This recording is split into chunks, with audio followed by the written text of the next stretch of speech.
सब तेरे लिए, तूने भी उसे छेड़ा था, फिर भी प्यार से वो बोला था, जाता क्यों नहीं तू उसके पास, फिर भी प्यार से वो बोला था, जाता क्यों नहीं तू उसके पास।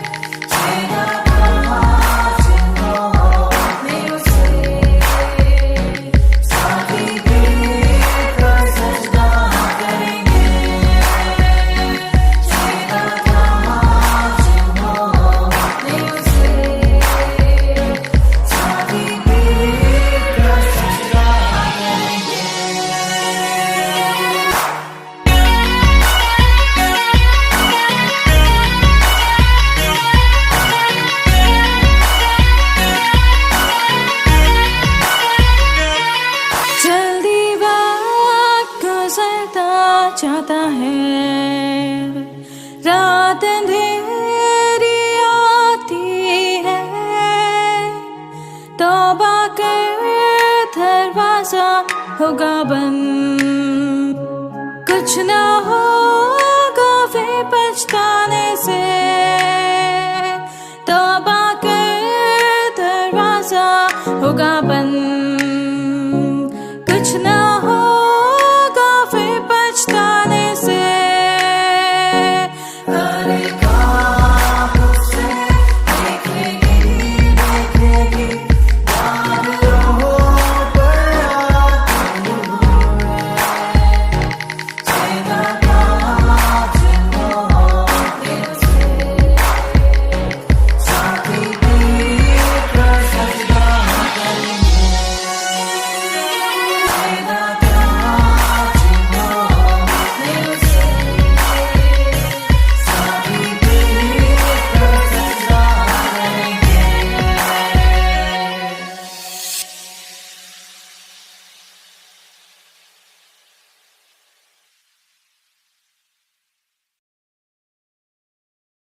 हम प्रभु परमेश्वर को धन्यवाद देते हैं आज की सुंदर सुबह के लिए कि परमेश्वर ने एक बार फिर से मुझे और आपको ये सुंदर अवसर प्रदान किया है कि आज की सुबह हम देख पाए और परमेश्वर पिता को धन्यवाद दे पाए। आज की शुरुआत परमेश्वर के वचन के साथ, आज के दिन की शुरुआत प्रभु की महिमा के साथ। आपके वचन, आज का वचन हम सब के लिए आशीष का, आनंद का कारण बने।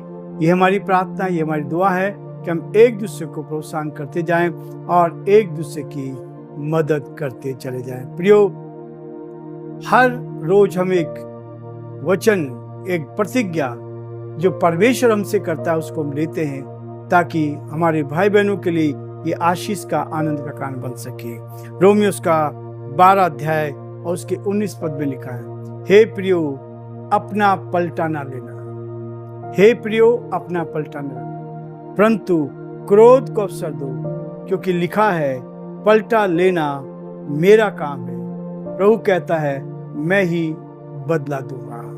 रोमियो उसका 12वां अध्याय उसका 19 पद, ये परमेश्वर की प्रतिज्ञा है, ये परमेश्वर के मुख से निकला वचन है, ये परमेश्वर की आत्मा के द्वारा लिखवाया गया वचन है। ये प्रियो अपना पलटा ना लेना, परंतु क्रोध का अवसर दो, क्योंकि लिखा है कि पलटा लेना मेरा काम है। प्रियो, प्रभु यही चाहता है कि हम अपनी ताकत से, अपनी बुद्धि से, अपनी शक्ति से नहीं, लेकिन परमेश्वर के साथ होकर हम उस परमेश्वर की महिमा करते चले जाएं और परमेश्वर को धन्यवाद दे सकें।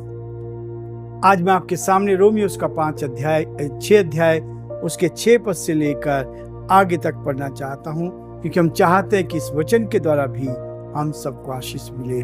कल हमने देखा था, इस बात को देखा था, धोखा ना खाओ। 7 पद में लिखा है, धोखा ना खाओ, परमेश्वर ठट्टों में नहीं उड़ाया जाता, क्योंकि मनुष्य जो कुछ बोता है वह काटेगा।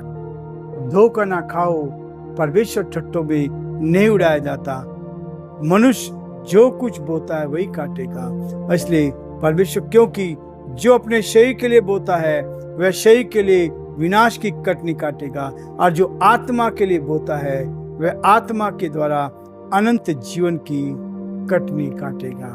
परमेश्वर अपने इस वचन पर आशीष दे और हम परमेश्वर के साथ आगे बढ़कर प्रभु की महिमा करें। हम प्रार्थना करें।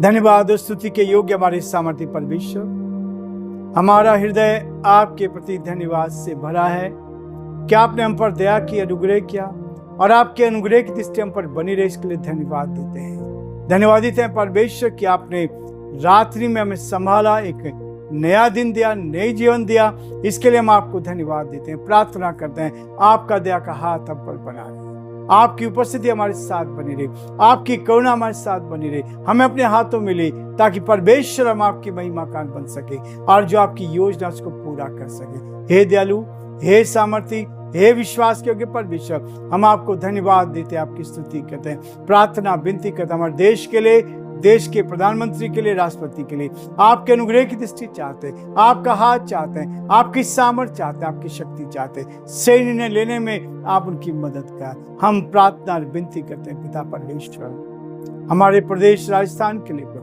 और अलग अलग प्रदेशों के लिए, और विशेष प्रार्थना किया कि मुख्यमंत्री के लिए आप उनको आशीष दे। हमारे अलग अलग प्रदेशों के मुख्यमंत्री के लिए प्रार्थना करते हैं, आप उनको भी संभाले, उनको आशीष दे, आपका हाथ उनके साथ भी बना रहे, ताकि सही निर्णय लेने में आप उनकी मदद करें। जो इलेक्शन होने वहाँ उन पे भी आप मदद करें, ताकि परमेश्वर सही लोग जीत कर आए, जो देश का, इन प्रदेशों का संचालन आपकी महिमा के लिए कर सके।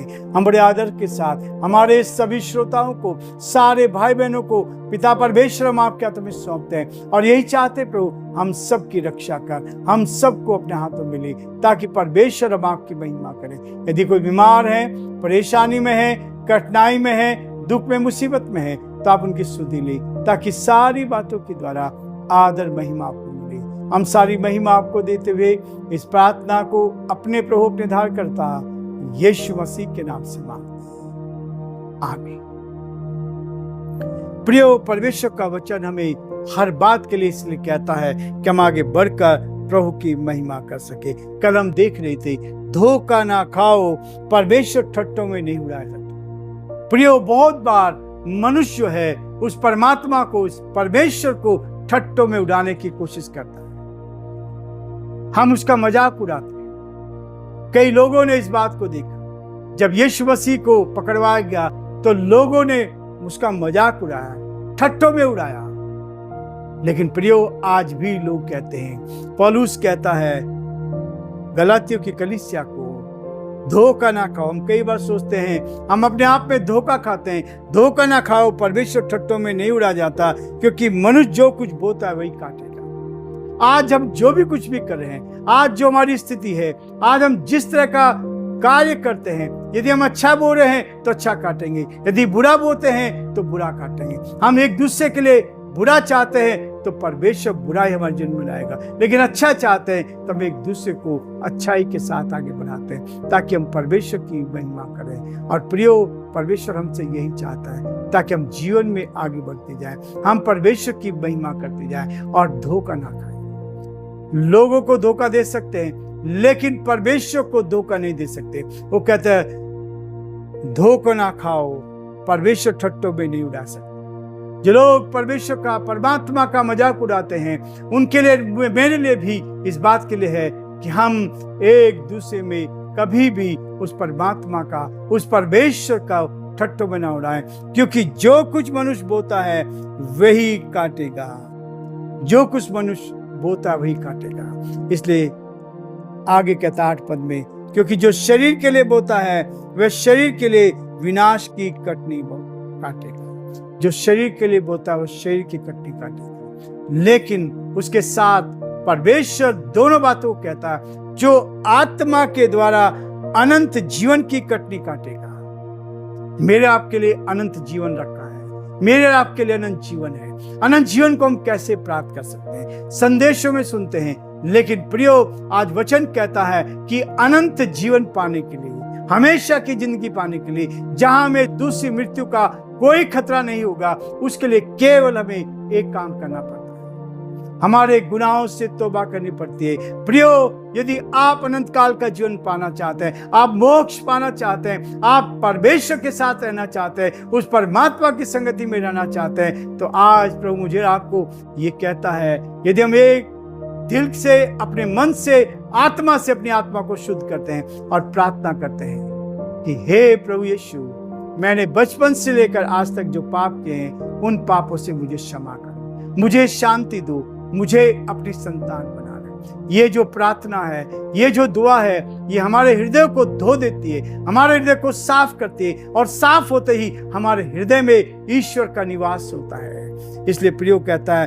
धोखा ना खाओ, परमेश्वर को ठट्ठों में नहीं उड़ा सकते। आज हम इस बात के लिए कहते हैं कि परमेश्वर आत्मा है। जो आत्मा के लिए बोता है वह आत्मा की कटनी काटेगा। जो आत्मा के लिए बोता है वो आत्मा की कटनी काटेगा। इसलिए प्रियो, परमेश्वर आपको और मुझे इस बात के लिए प्रेरित करता है कि हम आत्मा में चले, परमेश्वर की आत्मा से भर जाए, उसकी सामर्थ से भर जाए, उसकी शक्ति से भर जाए, और जो परमेश्वर की योजना है अपने जीवन में पूरा कर सके। प्रियो, आज हम ये रुकना चाहेंगे। प्रभु आप सबको बहुत आशीष दे। परमेश्वर का आप पर, आपके पूरे परिवार पर रहे। हम यहाँ से, राजस्थान से आप सबके लिए दुआ भेजते हैं, ताकि आप प्रभु में आगे बढ़ते जाएं और प्रभु की महिमा करते जाएं। प्रभु आप सबको उत्तम आशीष दे।